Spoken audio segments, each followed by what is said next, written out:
Act 27. Pretending to be sick and seeking last-minute help. Time: spring of the 15th year of the Red Mansion.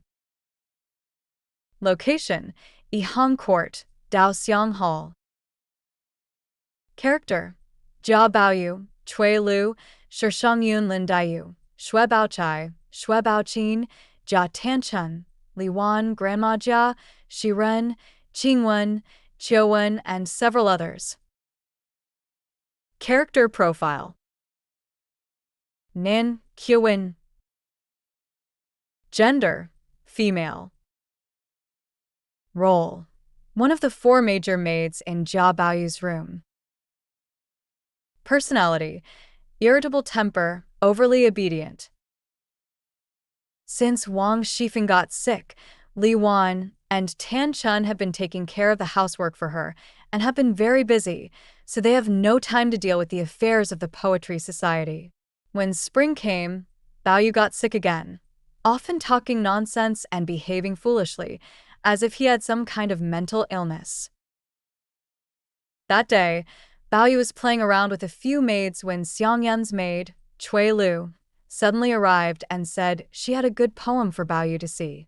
Baoyu quickly followed Cui Lu to the Qinfang Pavilion. Daiyu, Baochai, Xiangyun, Baoqin, and Tan Chun were all gathered together to read the poem. When they saw Baoyu arrive, they all greeted him and said, "Our poetry club has been inactive for a year now, and no one has been pushing for it. Now it is early spring. Everything is renewing, and the poetry club should be active again." Shangyun laughed and said, "The poetry club was established in autumn last time, so it didn't flourish.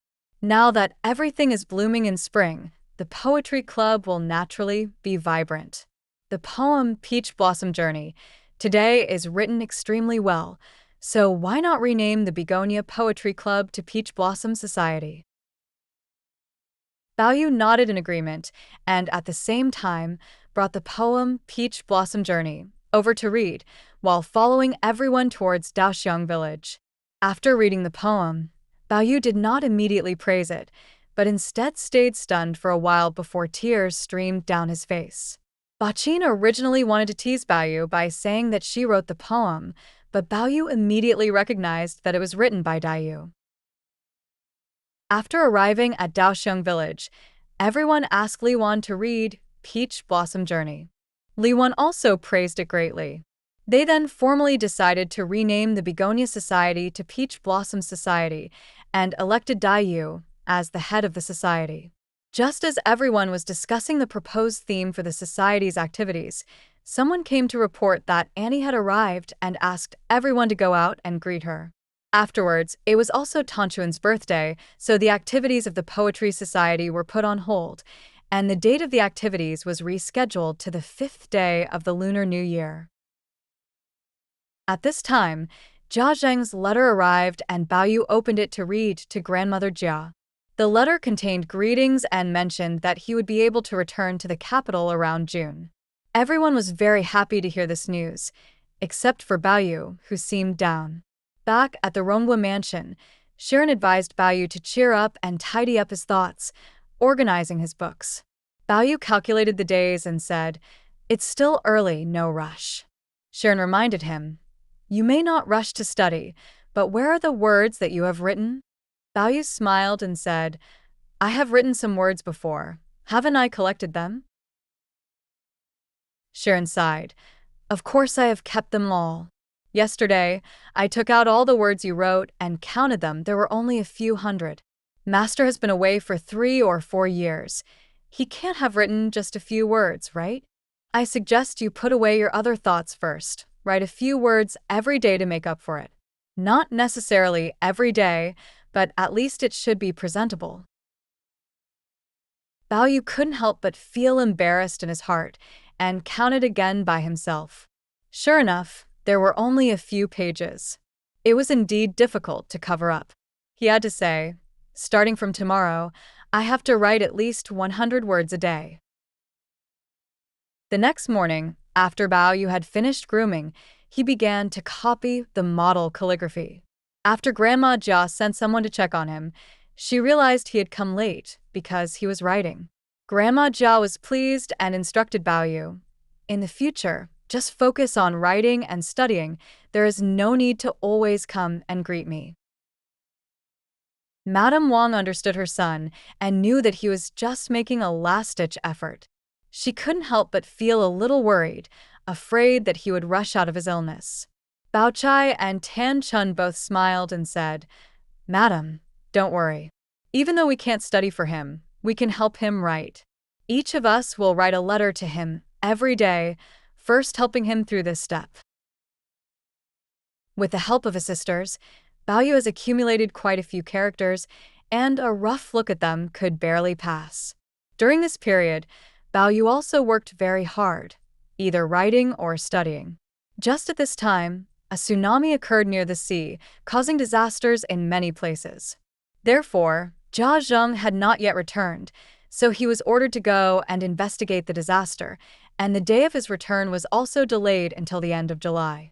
When Bao Yu learned about this, he was very happy, and he threw studying and writing aside, returning to his playful and carefree self as usual. In July, Jia Zheng came back early, and Bao Yu felt uneasy.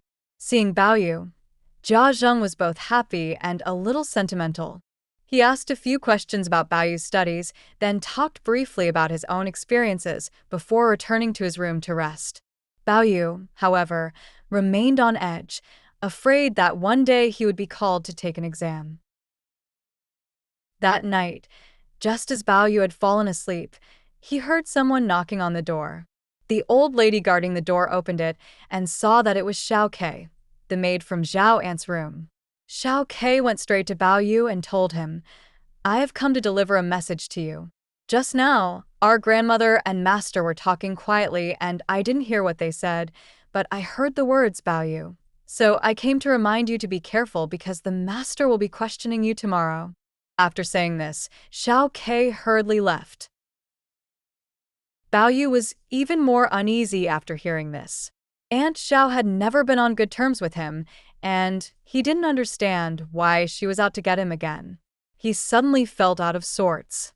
After thinking it over, he knew there was no way around it. He would just have to try his best to memorize the book better. As long as he did okay with his schoolwork, he could put off other matters.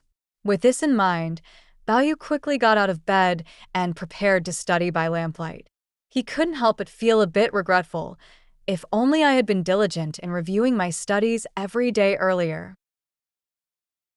Bao Yu was calculating in his heart that the only texts he could barely remember now were the Great Learning, the Doctrine of the Mean, and the Analects. As for Mencius, half of it was a struggle, and if asked about it out of the blue, he would definitely not remember. Forget about the next book. As for the 5 classics, poems and lyrics were often composed in the Poetry Society recently, and he could always bluff his way through. As for ancient texts, he only remembered a few he had read years ago, and he had also forgotten many in recent years. Stereotyped civil service examination essay are not worth mentioning, as he detests them and never reads them. The more he calculated, the more worried Bao Yu became. In just one night, it was impossible to review everything, and he didn't even know which subjects his father would test him on. Bao Yu became more and more anxious, especially since he stayed up late studying, which meant the maidservants in the house would also not be able to sleep. Thinking of this, Bao Yu quickly instructed, "Don't all stay with me. Take turns to rest." Shern quickly said, "Young master, hurry up and study. Just endure through this night, then you can worry about other things." Qingwen was very worried about Bao Yu, working so hard throughout the night. She feared that even tomorrow might not necessarily go smoothly. Just as she was pondering how to help Bao Yu get through this difficult time, she suddenly heard someone shout from outside, "Oh no, someone has jumped down from the wall." The sudden shout startled everyone. Qingwen quickly came forward and cleverly suggested to Bao Yu, "Pretend to be sick and say you were scared." Bao Yu immediately understood Qingwen's meaning. Qingwen deliberately shouted loudly to call all the night watchmen, carrying lanterns to search everywhere, but there was no trace at all. The night watchman said, "I'm afraid the little girl was just seeing things." Qingwen angrily scolded, "Bah, you didn't investigate thoroughly yourselves, afraid to take responsibility, so you just used these words to cover up. Just now, more than one person saw someone jumping down from the wall. Both Baoyu and I saw it. Now Baoyu is scared, his face is pale, and his whole body is burning hot. I have to go quickly and get him some calming pills." Hearing Qingwen say this, everyone dared not argue anymore and continued to search around to find the person who jumped over the wall. Qingwen and Xiaowen then went together to the upper rooms to get medicine, deliberately making a big fuss so that everyone would know that Baoyu fell ill from being frightened. After Grandma Jia found out about this, she was very worried and repeatedly instructed everyone to take good care of Baoyu and let him rest. As a result, Jia Zheng's plan to test his studies could only be temporarily put on hold. In the Dream of the Red Chamber, the 12 families. The 12 families consists of Lida, Jiaoda, Wang Shanbao, Zhou Rui, Lin Jixiao, Wu Jinxiao, Bao Yong, Wu Gui, Wu Xinding, Deng Haoshi, Wang Zhuer, and Yu Xian. Among them, Lin Jixiao's wife is in charge of managing the household affairs of the Rong Mansion.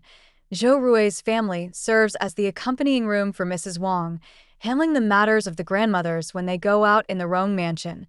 Wang Shanbao's family serves as the accompanying room for Mrs. Xing and is also her trusted confidant.